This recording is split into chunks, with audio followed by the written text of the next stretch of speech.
So the next question then is about why did the Cold War end? Why did it really have to last so long? Why did it end when it did end? And how important was Margaret Thatcher, especially in terms of relationship as a link between Gorbachev and Reagan? And of course, Archie Brown's work, his latest work talks about the human dimension. One of his previous works was the Gorbachev factor, but now it becomes the human factor.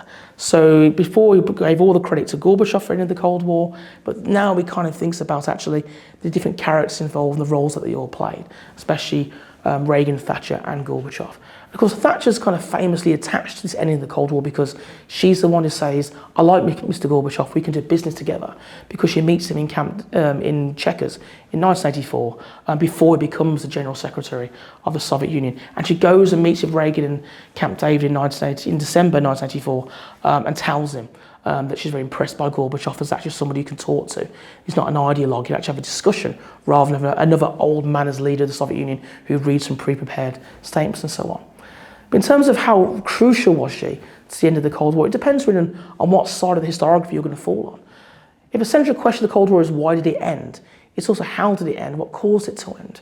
Was it internal factors, was it external factors? So was it internal factors because of basically Gorbachev, where essentially Gorbachev, he did his glasnost and perestroika, opening up the Soviet economy, opening up the Soviet society, and of course when the European Revolution, the Eastern European Revolutions begin in 1991, unlike in Hungary in 56 and Yugoslavia in 68, the Red Army tanks don't roll in.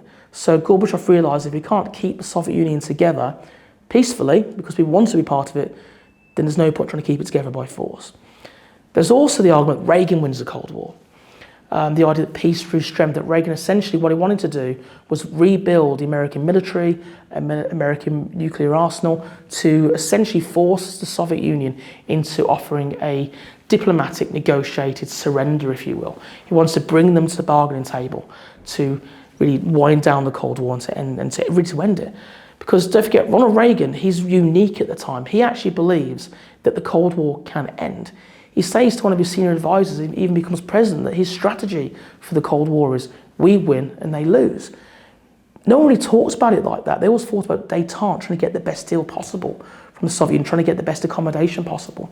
And when Reagan goes to Britain, in his famous Westminster speech in 1982, during the Falklands War, what's going on, and as well as endorsing Thatcher's actions in the Falklands, he talks about, the main part of his speech is talking about how he wants to consign Marxist-Leninism to the ash heap of history.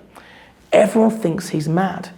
So there's a big argument, actually, Reagan does win the Cold War without firing a shot. In fact, that's what Margaret Thatcher says in her eulogy at his funeral, that he did win the Cold War without firing a shot. So in terms of Thatcher's role in this, I think she probably played a role that any British Prime Minister would have wanted to have played.